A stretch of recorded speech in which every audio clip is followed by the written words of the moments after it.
Hello guys, in this video I am going to show you how to change your password on the BestJobs application. But first I just want to mention, don't forget to subscribe to my channel, because at 10,000 subscribers I am going to show you my whole YouTube revenue statistics and growth strategy, how to make money online. So let's jump into it.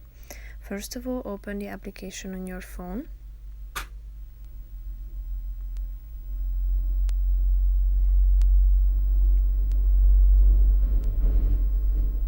Then tap on the menu icon in the upper left corner of the screen. Now click on Account Settings, tap on Password. Now you have to type in your current password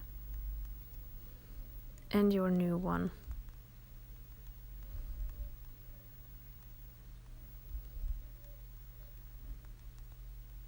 Repeat this step again.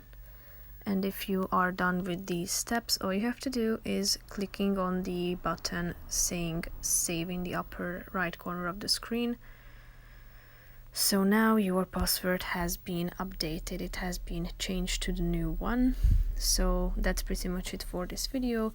I hope you found it helpful. If you did, consider subscribing and see you in the next video. Bye bye.